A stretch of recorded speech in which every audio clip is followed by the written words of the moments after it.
Let's talk to Paul Gilbert, the media lawyer, about this. Paul, obviously, a real mess of a situation, and there is an individual that we all know and have appreciated for many, many years in a state of really bad mental health in a facility, and his wife saying she doesn't know when he's going to come out. So that's something to be made aware of and not to forget.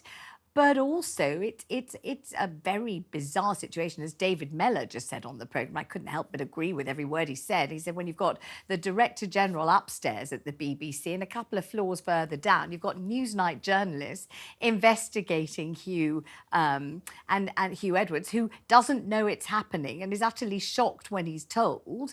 And the Director General doesn't see fit to see him or talk to him or ask him, look, Huw, is there anything going on here? I mean, the whole thing seems absolutely peculiar, and a lot of focus being shifted to the Sun, which, as far as I can see, doesn't seem fair. I think probably part of the explanation for that is this split between what I think they're calling the corporate side of the BBC, which are the part of the BBC that would have dealt with that complaint that was made on the 18th of May when somebody went into the BBC and complained, and the investigation of that. And then the news side of the BBC, which is a separate organisation.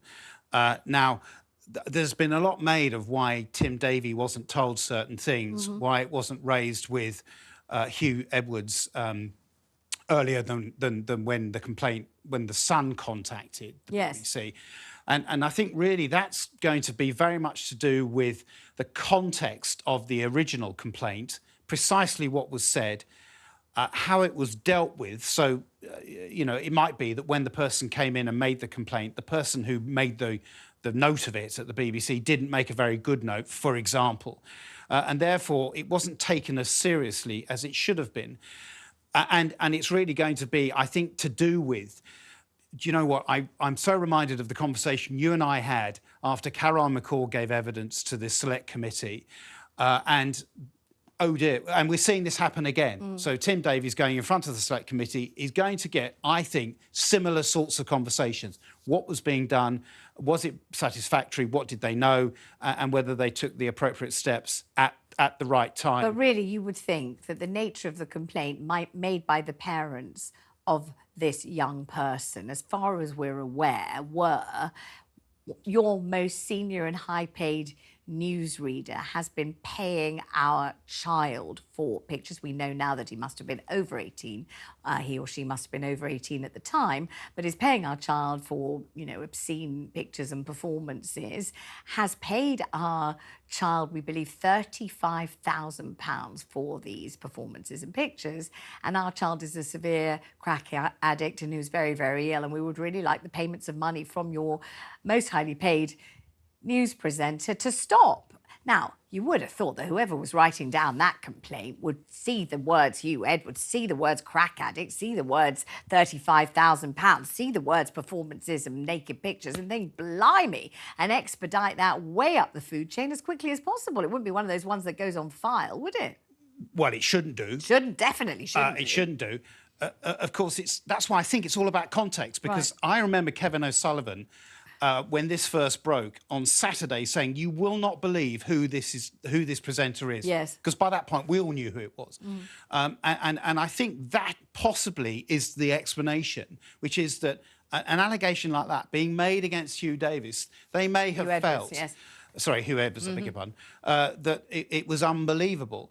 Now, having said that, they did start an investigation process. So it wasn't that they dismissed it, but did that investigation process move fast enough? Did they get in contact with the family in a timely fashion? Those are all issues that you know, as part of what is going to be investigated, as Tim Davie has requested. In addition to obviously the situation that the BBC are now going to be dealing with, which is what is the ongoing relationship contractually between them and Huw Edwards. And the situation whereby, you know, if any of these allegations do turn out to be true, we now know he won't have broken the law, but he will have been leading a very different life, let's say, from the life he purported to be leading as a family man, a father of 5, a senior in the Church of Wales. If he has done what he's accused of having done, like assignations with young people for sexual purposes or whatever it is. Do you think it will be possible for him to go back and do the job for which he's so well known and so beloved? Or do you think that if any of those allegations are true, despite the law not having been broken, he still won't be able to? I can't see him going back on air, given where we are with this now. It is obviously a matter for the BBC to investigate.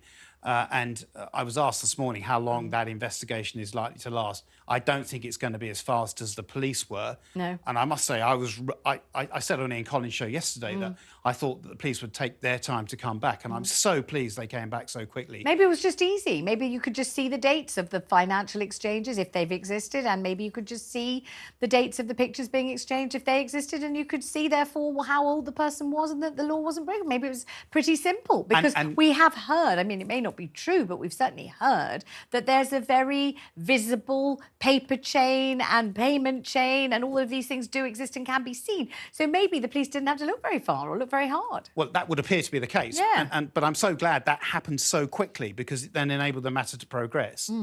So the BBC have now got to look at their, doing the investigation, look at their relationship, their contractual relationship with Huw Edwards, and see what can be done.